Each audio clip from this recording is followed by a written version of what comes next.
Welcome, everyone. We are live. And yes, it is Wednesday. Here we are again, Wednesday. You know, it really is natural. How so? We live naturally. I hear some people, and I used to say it as well, I can't visualize. You see, because those are fancy words. You and I visualize on a daily basis. On a daily basis. We do it naturally. If you say to yourself, I gotta go to the store, you didn't define which store you're going to, but you saw it in your mind's eye which store you're going to, because that's how you get there. You said, I'm gonna go to the store. And then there it is, in your mind's eye, exactly which store you're going to go to. If you say, oh, I gotta head out to work, you see the route you're going to take. You do. If you say, man, I gotta call George, you see George's face. You hear George's voice. Because you said, I gotta call George. If you say, oh my goodness, what am I gonna have for supper? The moment you say, I don't know what I want for supper, but then an image appears. How does it appear? Either by a craving or a desire to eat a particular thing. But there it is. You visualized it. You sure did. So you see, it happens naturally. If you walk by and you're doing window shopping and you see an outfit, you stop. And when you look at that outfit, you've tried it on already. Yes, you have. Because you've tried it on already in your mind's eye. You say, I would look good in that. And then what do you go do? Try it on. Because you've already tried it on inside your mind's eye. Oh, you have. And sometimes when you try it on and you look in the mirror, you go, oh, that didn't look as good as I thought it would. What? It didn't look as good as you thought it would? So you had an image in your mind of what you thought it would look like. But it didn't quite meet the expectation. And what do you do when something doesn't meet the expectation? You modify the image. And you say, you know what? Maybe it would look better with, and you see that part in your mind's eye. And you say, maybe it'd look better like that. And you go and you ask the person, the clerk, and they will tell you, pardon me, if they have it or if they don't have it. And if they have it, remember, you've already tried it on because that's what made you say it would look better with. So we visualize on a daily basis. We visualize on a daily basis. We can't escape it. So then, what happens if you want to be deliberate? You say, I'm going to sit here and I'm going to visualize. Something happens, doesn't it? You sit there, you say, oh, I'm gonna visualize. And then nothing happens. Because you're forcing yourself to visualize. You're not doing it naturally. We visualize naturally. Now, you have a sense. You've got 6 of them. But one of them is strongest because that's the one you use all the time. So you've just been working that one harder than the others. So if you hear, you will get an image based upon what you hear. What you hear will make you see something. Now, if you are visual, you will see something and it will make you see something in your mind's eye, right? You'll see an outfit and you'll go, "Ooh, I like that one." Or you could be like my girl Bree. You can look at the curtains and go, "That would make a great dress." And this girl has got the pattern in her head already. And what does she do? Takes down the curtain and she cuts out the pattern on paper first and uses it as a stencil, and then she cuts the material and then she sews it together like it's nobody's business. And that dress is total fire. Like, she just has to see a color and she's like, "Oh, well, that would look good like dot, dot, dot." She is visualizing. And because she's so tactile, she touches, she sees, well, then that's how she creates. But now, if I say to you, do it with your life, something you want to experience, what's the first thing you say? "I don't know how." What do you mean you don't know how, darling? You've already been doing it so naturally. You see, we add this pressure to ourselves to be perfect. Hello? Who told you that you weren't perfect? Oh,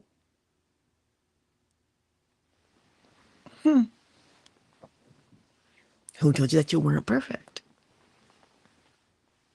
See? So I tell you, why don't you visualize what you want for your life? And we say, "I don't know how to do that. I've tried."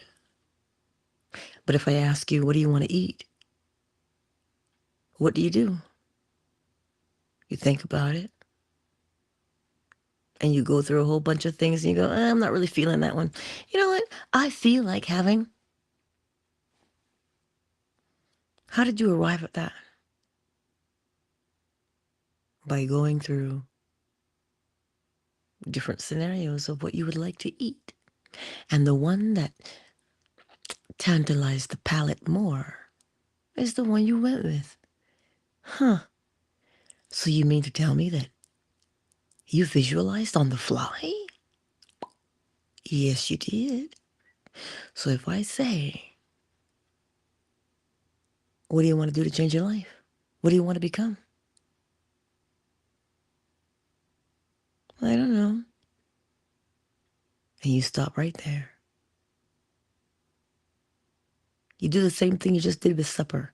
You don't know what you want to eat. What do you want to taste? What do you want to taste? Well, that's how you choose what you're going to eat, do you not? And the moment you say, what am I going to taste? What do I want to taste on my tongue? Something emerges, does it not? Naturally. So when you say, "I want to change my life," what do you want to become? Does it rouse you when you think about what you want to become? Oh my. You see what I'm saying to you? You already do this naturally. So if I say to you, "Oh, what's your type?" Look, you already know what your type is. You know that when you see a particular man or woman, you know what your type is. We always know what our type is. You watch yourself long enough, you'll see that you have a type. Oh,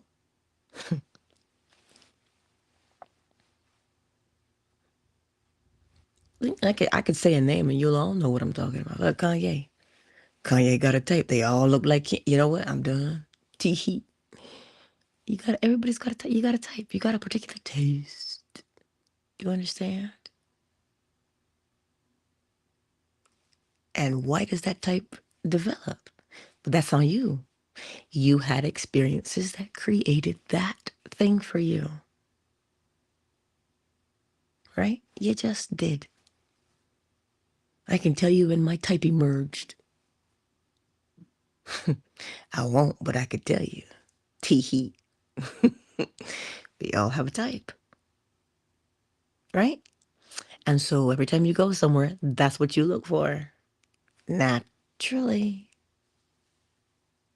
So if I say to you, what do you want to become in this world? Well, I don't know. I don't even know if it's possible that I can become it. Really? Really? You don't know if it is possible. You just walked down the mall and saw a pair of boots and you built a whole outfit. And you're going to tell me you don't know if it's possible to change your life? You're using the exact same thing to put the outfit together that you do to put your life together. It is only your perception that says to you, oh, but Angela, one of those things is an outfit. The other one is life. Hello, life is also an outfit. Oh. Perhaps if you changed your perspective to see it that way, it wouldn't be so challenging. But Angela, you don't know the hand I was dealt in life. We're so quick to defend, aren't we?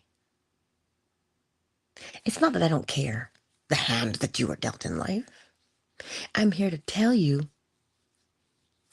it's all right. Are you going to stay saying you don't know the hand I've been dealt?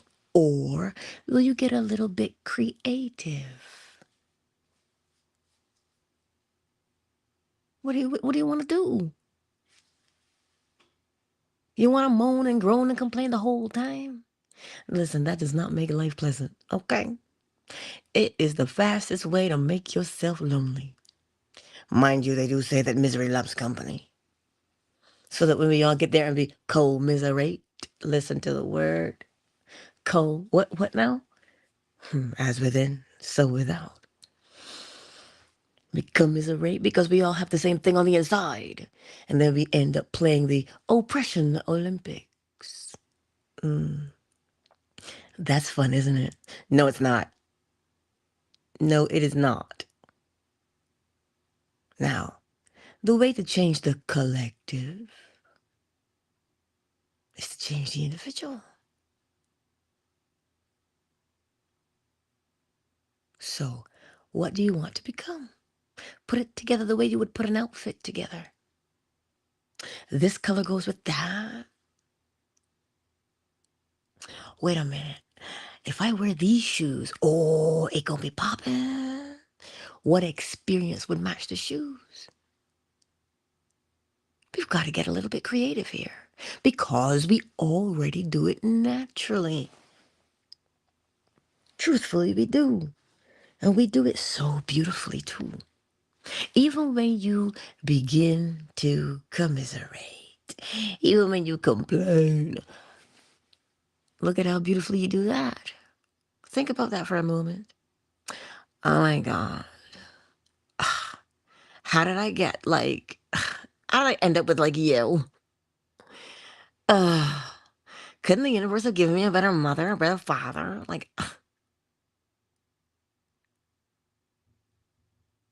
Sometimes if you listen to yourself talk to yourself, you'll laugh. Seriously. Listen to what you say to yourself. Listen to what you say to yourself. And you will have to shake your head and go, wow, is that what I really sound like? Yes. But you see, there's no judgment there other than what you impose upon yourself, thereby encouraging others to do the same. As within, so without. Misery loves company, but so does joy. Mm, hello?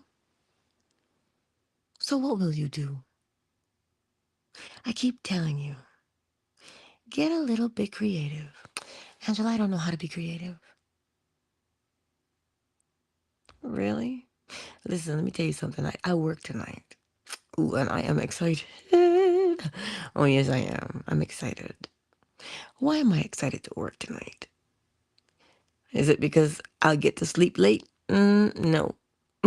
That's not the exciting part. That I'm gonna be tired Thursday? Nope. That's not the exciting part. The exciting part is when somebody comes in and they go, I don't know what I want.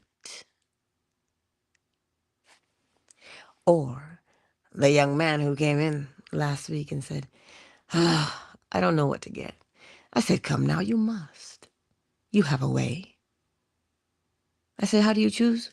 He goes, I just look at the label, and if the label intrigues me, I get it. I said, oh, so you're moved by the visual. I said, well, let's look for a good label, eh? And from that label, he began to tell me, well, I'm picking this out for my wife. I said, so you're using what you like to pick out something for your wife? He's like, yeah. And I was like, there's a concept that just might work.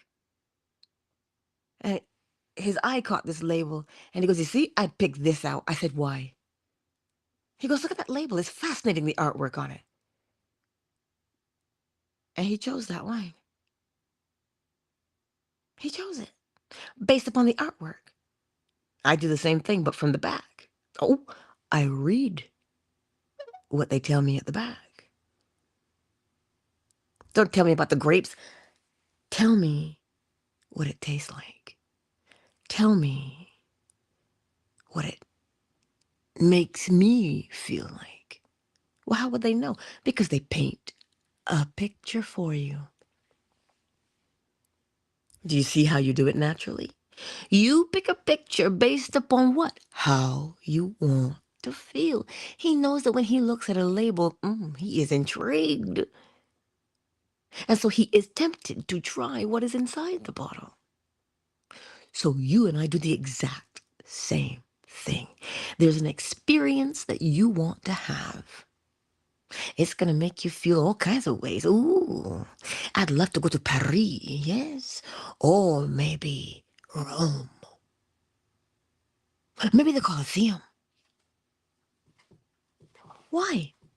Because there's something in there that moves you. But then you know what we do to ourselves? We say, I ain't got no money for that.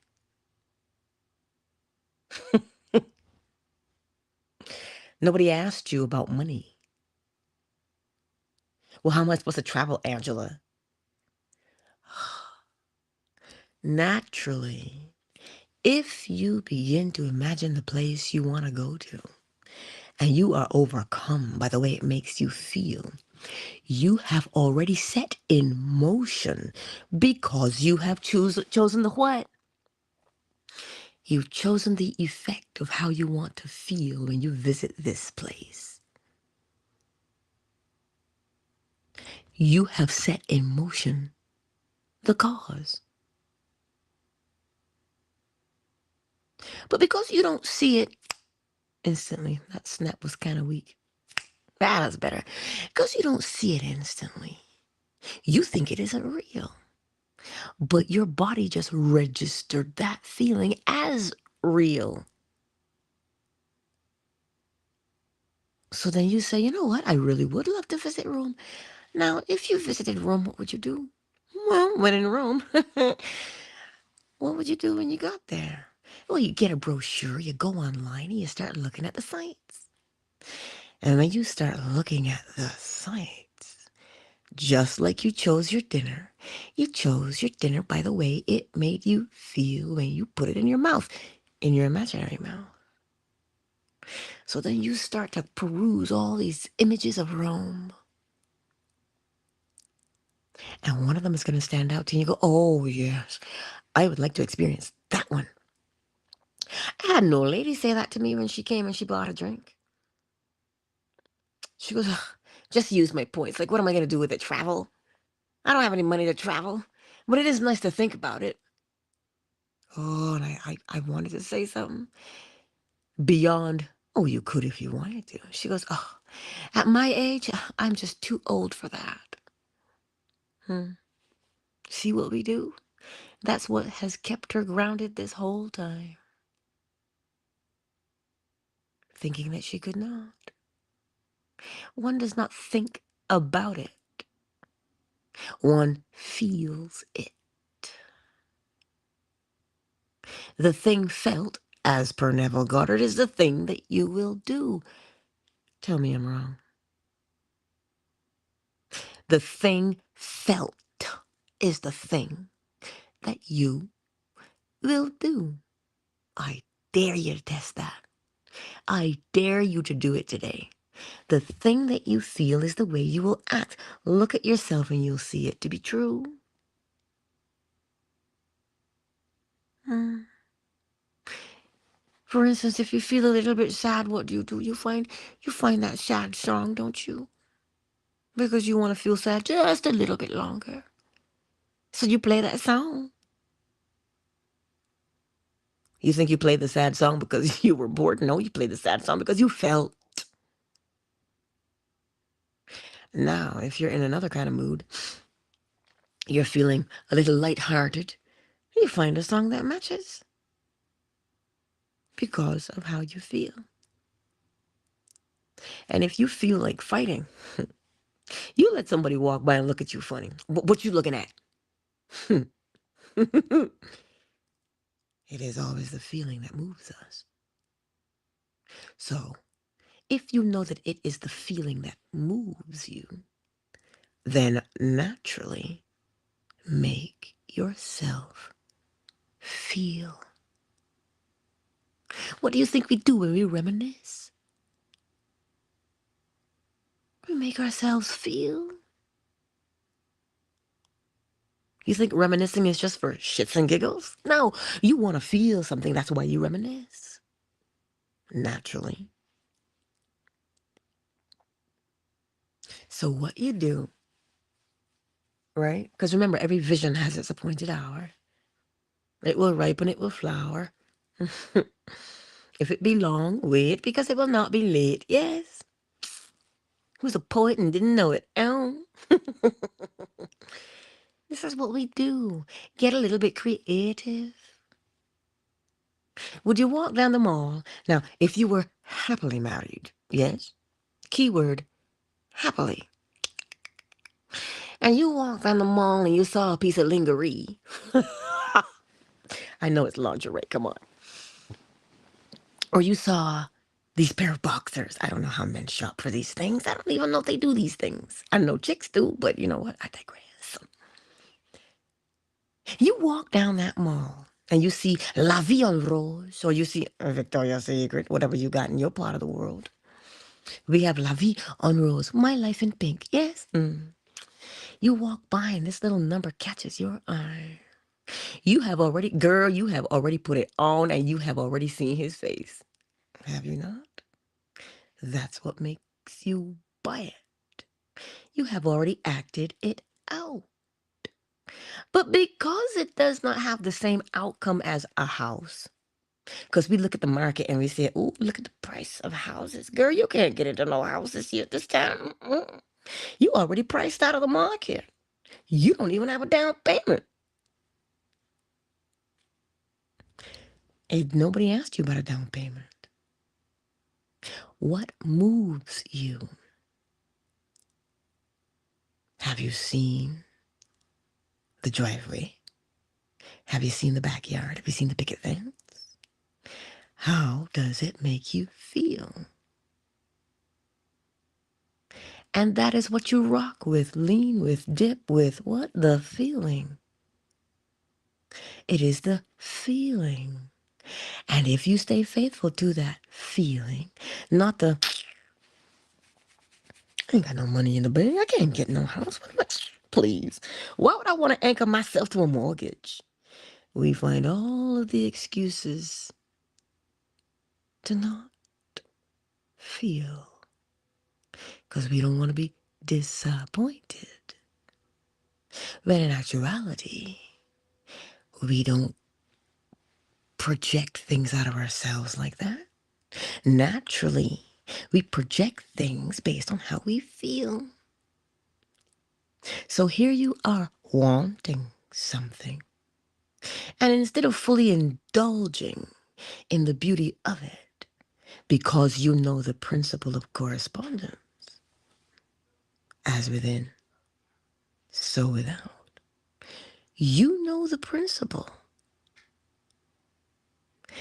And instead of rocking with the principle, we say to ourselves, meh, it's not for me.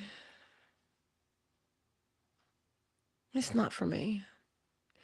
I'll just be alone forever. But let you smell your favorite cologne on a man and the feelings come right back.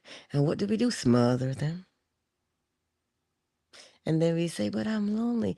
Why did you keep smothering your feelings? You're supposed to develop it, dearest.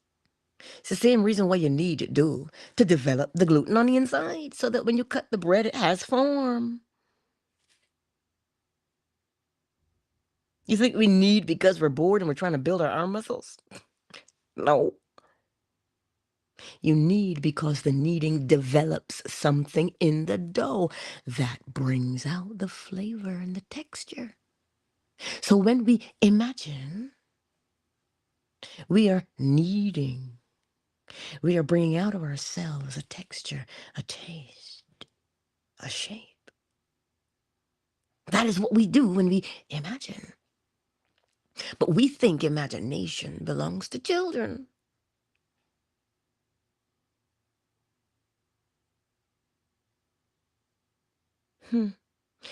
And we think it belongs to children so much that we stop using it.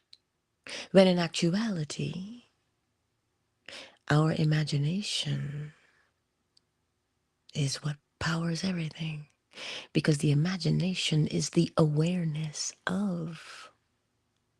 And it is how we mold and shape our awareness that projects it out of ourselves. But we have been convinced that imagination is just foolishness. When in actuality, we use the imagination every single day. We could use the imagination to cuss George out, cuss Aunt May out, cuss your mama out, your daddy out. We can use the imagination for all of those things, but we can also use the imagination to say and ask ourselves, what would I like to become? What would I be doing in reality? What would I be doing? That is exactly how you stroke the imagination. Like the embers. The embers appear to be dying, but they're just at rest. They just need a little bit of stirring up. And then that fire starts to build again. So you see, your imagination has not gone anywhere. You just don't practice using it. And what is the outcome of practice? The outcome of practice is being better at the thing you practice. So it stands to reason that if you practice imagination, how does one practice imagination? By seeing in your mind's eye what you want to experience. What would it be like if I wonder what that would feel like. And you stroke your chin, and you get all, how you get, ooh, if I did that, they would think I was nuts. You know what? I don't care if they think I'm crazy. I'm going to do it. Because I know if I did this, oh yeah, oh yeah. If I did that. But you see, we sit and we plan on ways to be petty and think that we're not using our imagination. I read somewhere this woman had chimes. I don't know if they were 432 hertz, probably not. But she had chimes. And a neighbor came over and said, I really don't like chimes. Can you take them down? The audacity, right? We don't know. Most people don't like chimes. And what did the neighbor do? The neighbor sat and thought about all the ways she could piss her neighbor off. And what did she do? Bought more chimes and hung them up. You see, we use our imaginations to be petty. But when it comes time for you to use your imagination to build a beautiful life, what's the first thing you say? I cannot. I don't know how. The same way you can be petty, the same way you cannot be petty. Both scenarios are just using the imagination. And we do it how? Naturally. This is what I'm trying to convey to you every single day. Every day. I read somewhere, because you know these Reddit streets. One woman posted and she said, "Oh my God. Ugh, must we really be reduced to what we're going to eat every day?" Oh gosh. I asked Noah, I said, "Child, what you gonna make for supper?" He goes, "Ma, I don't know." I said, "What do you feel like?" He goes, "I don't know. That's just, ugh, really?" He's like, "How do you do it? How do you plan these meals? And you've been doing it for years." Imagination. It's not every day you're gonna want to eat. Some days you'll say, "I'll just settle with ramen." Some days you just want to be whatever you want to be. And then other days you say, "Oh, can I make a creme brulee?" Oh, where's Eric? Eric says it's just cream and sugar with fire on it. It's just cream and sugar and burn it till it gets hard on the top so you can break it with your spoon. Creme brulee. Fired cream, I suppose that's what it means. Just get a little curious. Just get a little curious.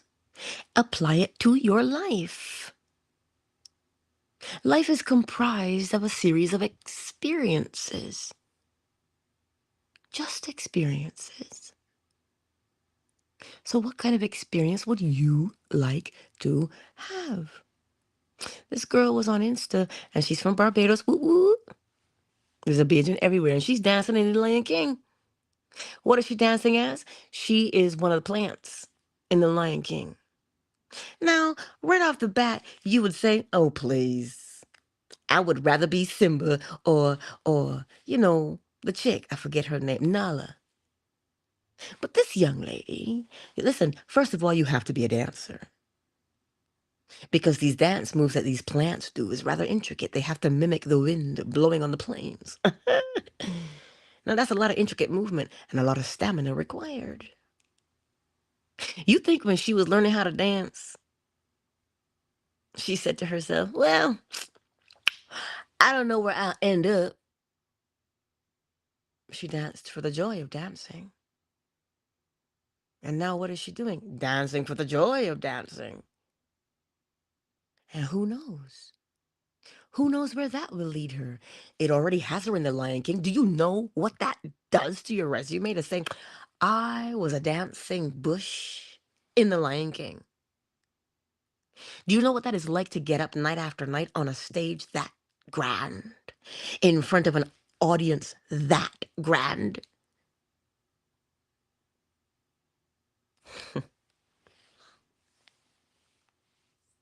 But it was an experience that she wanted to have.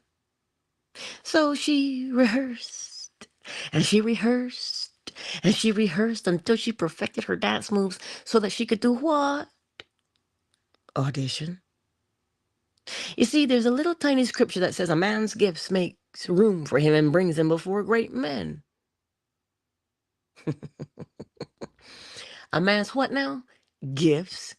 Does what? Makes room.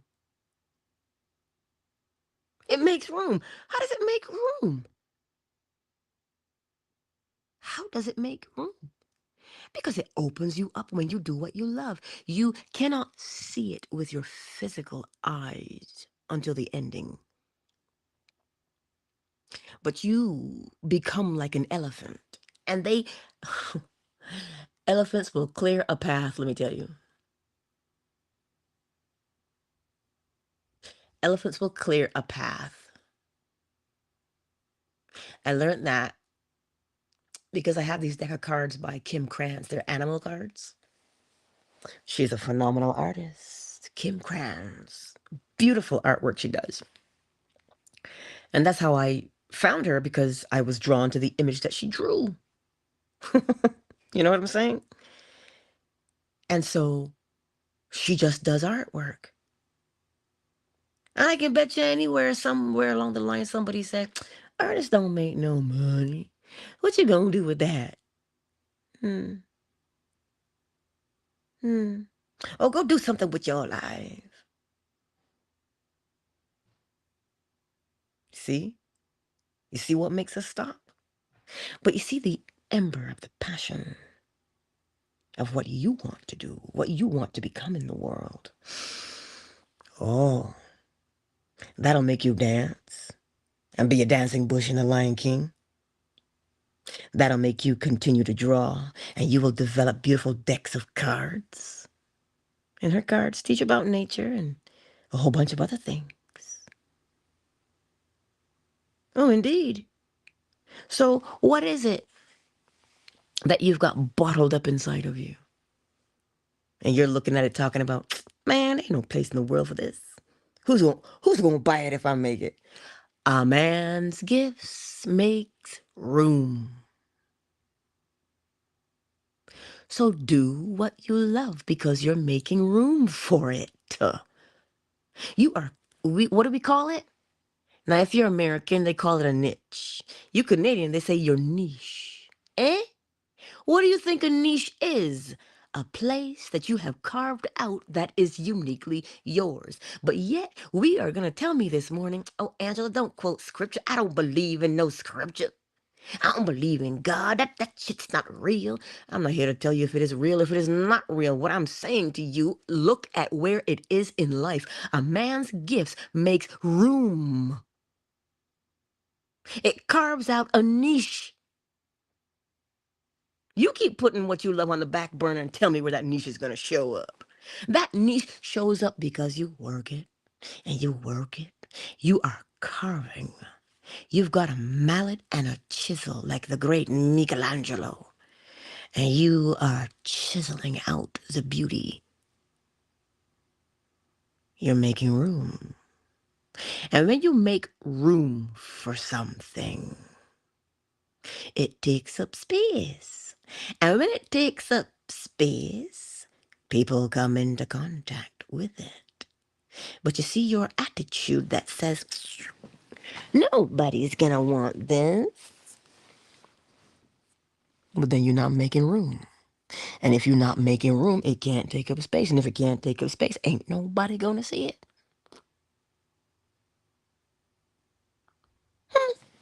It's just an observation, you know.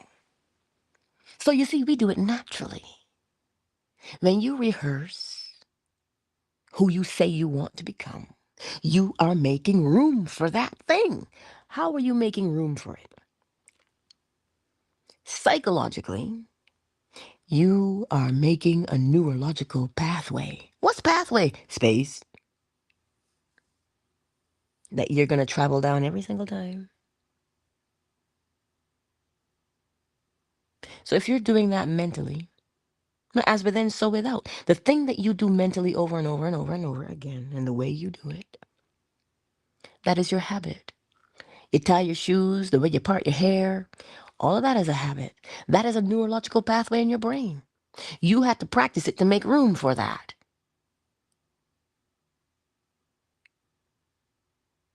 So the young man on the court, night after night, after sundown, George, get your behind inside. It's late. You haven't eaten. You've been out there for hours.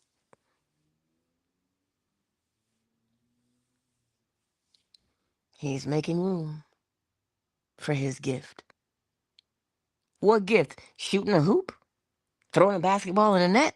Hello, it takes beautiful hand-eye coordination. It takes practice to do that. Oh, indeed it does. Look at Usain Bolt. I swear he ran out of the womb. I digress. But all of that running developed what for him? Larger lung capacity. What for? To accommodate what he was good at. And now the whole world knows how to do the lightning bolt. What?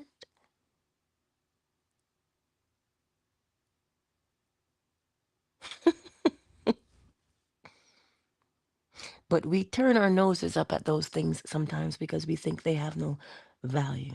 Oh, well, that's good for him. He was born with that skill. No, he developed his skill. You may be born with it, but you've got to develop it. Or else the world would never have seen the statue of David if Michelangelo did not develop his skill.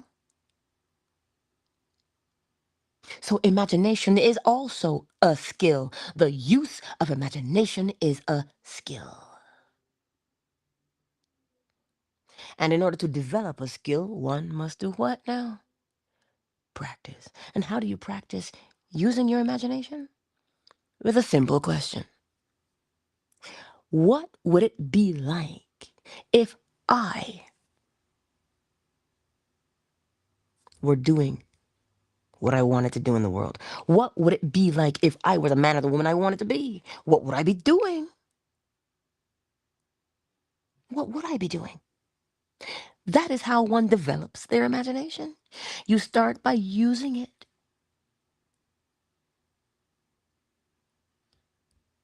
And I always said I couldn't draw. Well, when you compare it to my cousins, whew,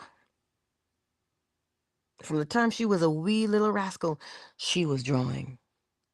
Her mother before her was also drawing. I, I just don't know how she even does that. But one day I said, because I was out in the yard, and there were pansies in the yard. Pansies are such little tiny flowers, but they're so beautiful. I said, I think I have that color crayon, don't I? I said, let me go get some paper. I can do this. And I sat there and I drew that pansy. All I heard in my head was, draw the lines as you see them. Draw the curves as you see them. Just draw what you see. Don't look at your page. Just move your hand to match what you see. And who drew pansies? I drew pansies. Hello? I sure did. And I tell you, if I sat down and developed that skill, would I become a Michelangelo? Meh. No, but I'd become more of me. Moving from, well, I don't know how to draw, to drawing. I haven't made sourdough in a little bit. I felt defeated by sourdough. Uh-oh. So I haven't mixed a starter. And I said to myself, you know you're going to have to do this again, right? And I heard the words that I told my son. There's a pattern to everything. Once you figure out the pattern, rice has a pattern, 2 to 1. For every cup of rice, you need 2 cups of water. You stick with that and you will always have beautiful rice. Does he always have beautiful rice? Yes. 2 to 1. I said, whichever measuring cup you pick up to measure your rice, and you have 1 rice, you're going to need 2 of whatever cup you measured. And that he lives by it. And so every time he makes rice, he goes, oh my God, Mom, you were right. My rice is perfect. I'm like, I know, because you followed the pattern.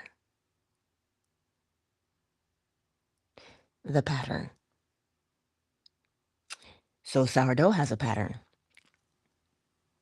Pardon me. Water and flour in equal amounts. Stir it and let it sit. But you got to do it the same way, same measurements every day, same time. Why? Because you're feeding it. And if you stay faithful to that pattern, the starter will be strong and it will be beautiful for you, so that when you are ready to bake your bread, You will use that starter and it will give you a strong texture and a beautiful crumb and a great flavor.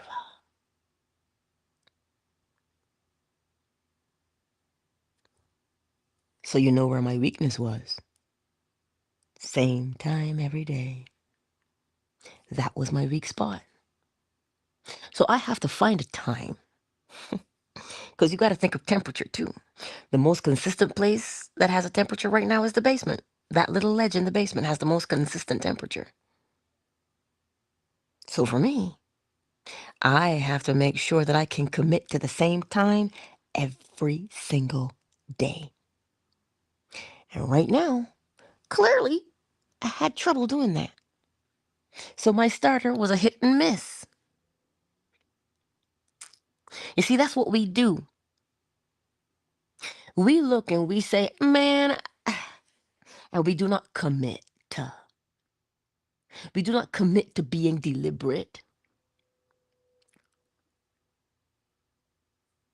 But what do? We look for the best technique.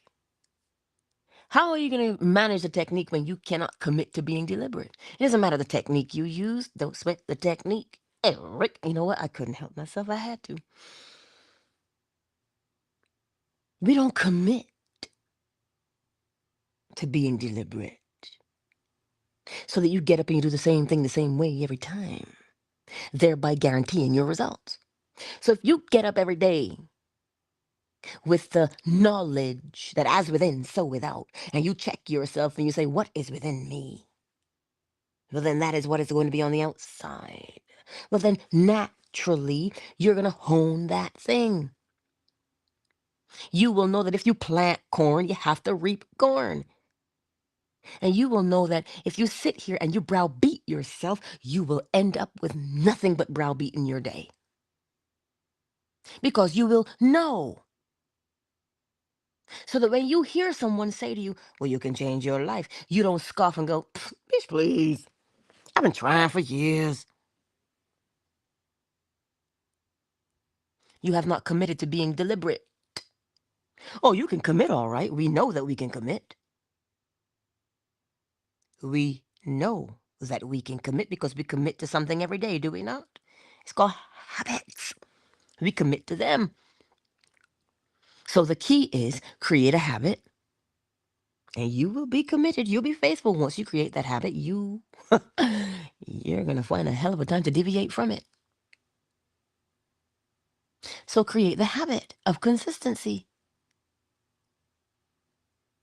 That's why, you see, then we recognize that we do what we enjoy. Then you'll know how to choose to make your habit. Let it be something that you enjoy. And here's the funny thing with habits. You'll commit to it even if you don't enjoy it.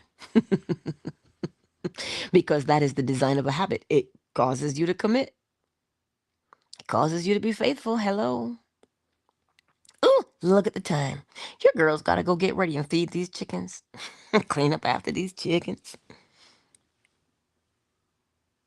So what are you going to do today? Naturally. Because you are already doing it naturally. You are already projecting. Catch yourself next time you say to somebody, don't project your bad attitude on me. Hello? If the bad attitude was not within them, they couldn't project it onto you. So you see, we know that we project outward, thereby creating our experiences. So then the question becomes, what do I want inside of me? What do I want to become? What is that seed that I want to become so that I can project it into the world because I am it? You start with what moves you. You start with what rouses you. Because it, for lack of a better word, triggers the imagination. Oh, yes. Triggers the imagination. And once you turn it on, hello? You got to point it in a direction. Liza. Hello, darling. We had to do some inspections yesterday. And I said, okay, he's got to drive to each location. I don't want him backtracking all over the city. So let me see who's got the shortest distances in between. Now, it would have taken me a while to do this in Google Maps. So I said, let me employ Grok. And I put in the addresses and I gave a simple command. I said, I need 4 days because I got 12 addresses, so I want to see 3 per day. Shortest distance, here's my starting point every morning. My job is my starting point, the location. And I need to see 3 addresses. I'm going to give you 12. And I want the shortest travel time between all 3, because they're going to be grouped by neighborhood.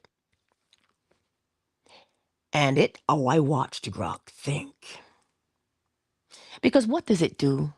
It gathers information that is already there.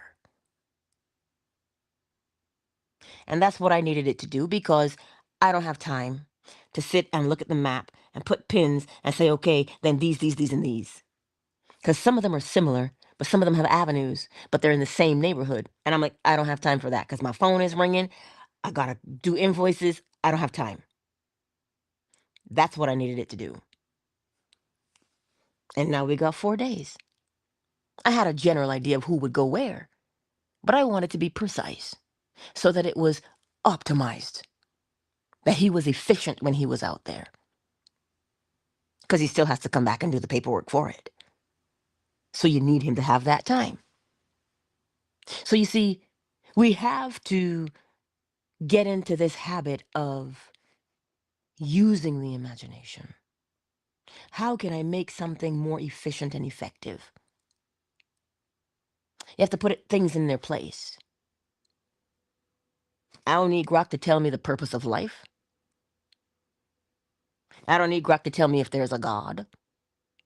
I don't need any of that from Grok. I need the shortest distance between 2 points. That's all I need it for. Because I don't have time to sit and measure and figure it out. But you see the imagination? You want to become creative with that. So that when you write your story, when you write your song, I'm a balladess. I love a ballad, I do love a ballad. And so I said, I'm going to write a song. That's all I know so far. I don't know what yet, but I do know that's what I'm going to do. And I want it to make you dance. Because when the beat is good, oh yeah, you see how they get you when the beat is good. So begin to use your imaginations, my friends. Use your imaginations. Why did I slide Grok in there?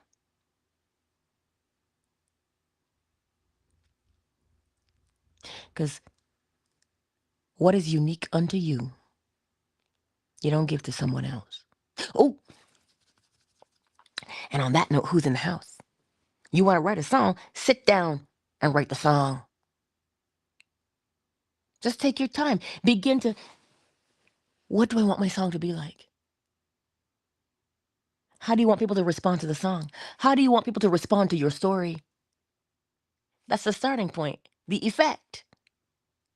And you will find you're going to get ideas, but one of them is going to hit you. And that book will write itself, that song will write itself. But you have to stroke the embers of your imagination instead of saying what's her face said. I have her name right on the tip of my tongue. Selena Gomez. She says every song has been already sung. But I guess right now here's another one. Right? Every song's been already sung, every love song, every heartbreak song. Not from your perspective. So, a man's gifts makes room for him. Carve out your niche. by using your imagination. You don't have to worry about who's done it before you. There's 8 billion people in the world. Ain't nothing new under the sun. But your perspective is new. So you sit down and you stir up the imagination. Because that is your job to do. But for mathematical calculations, use Grok.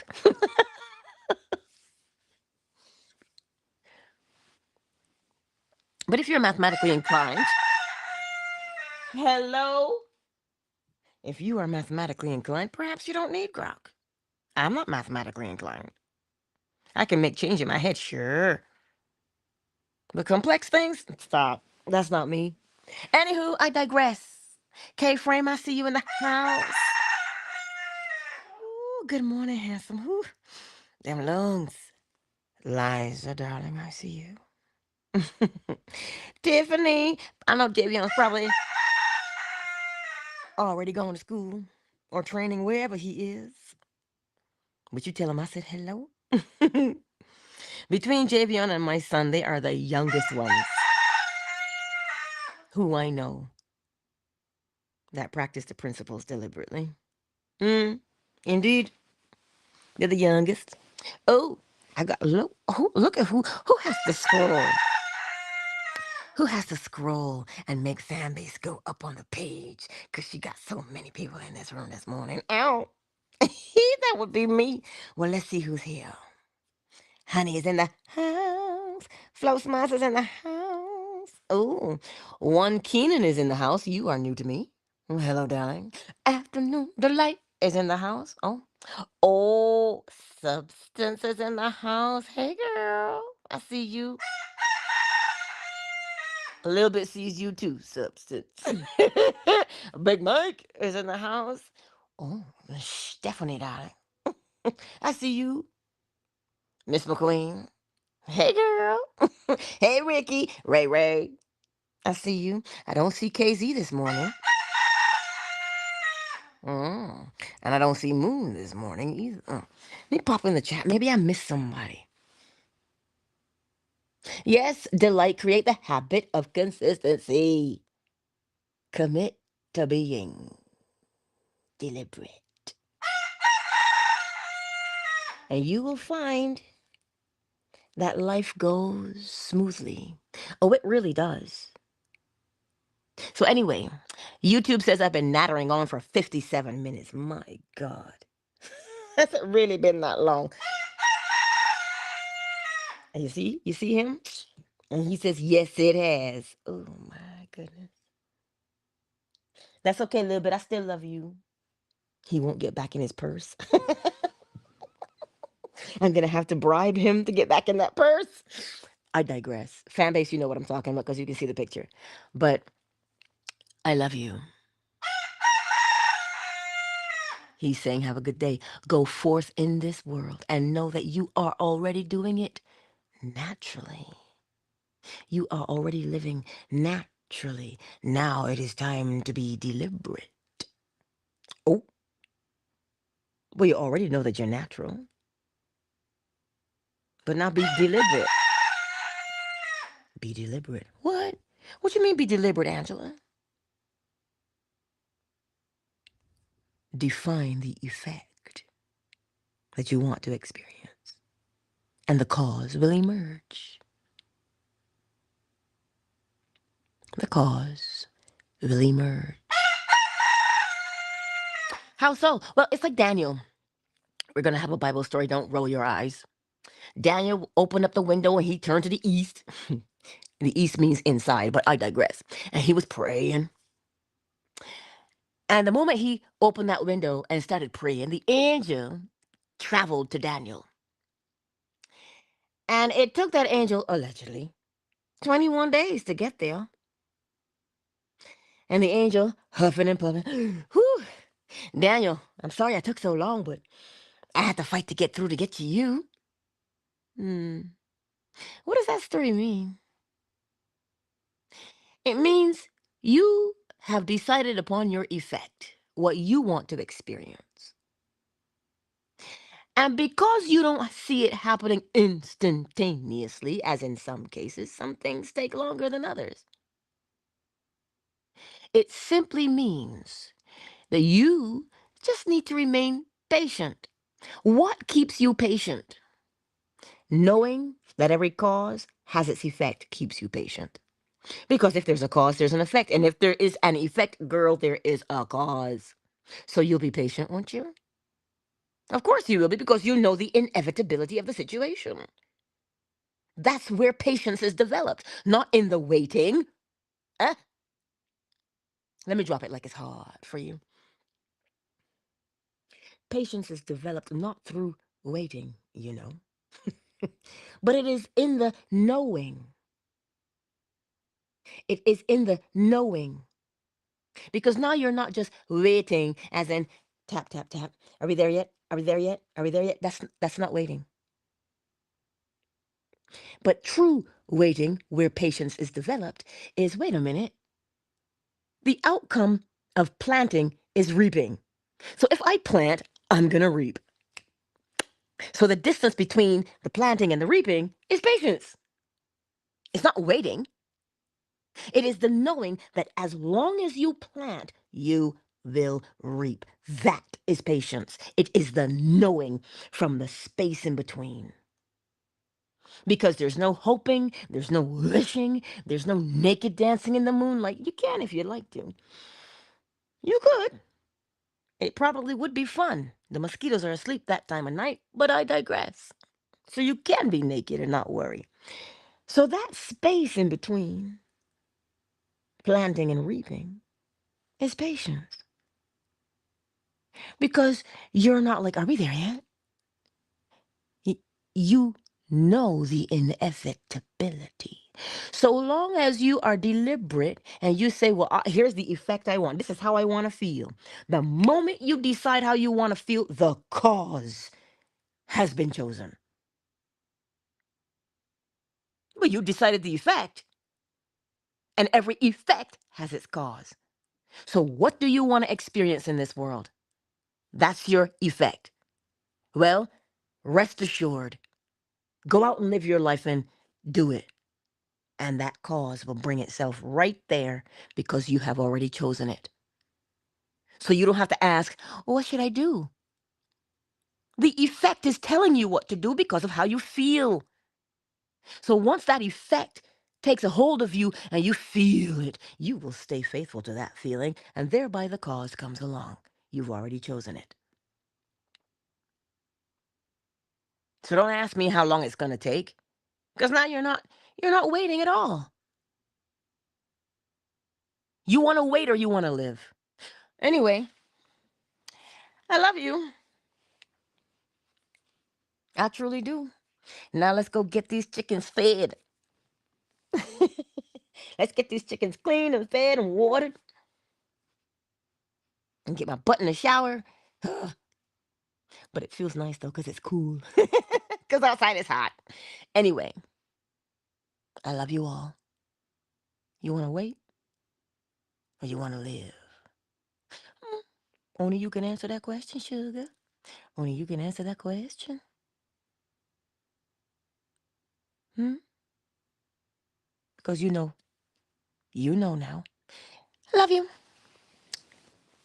Countdown initiated. 5, 4, 3, 2, hello, 1. Yeah, 1. Peace out, everybody. Peace out. Mwah. Twitter is closed.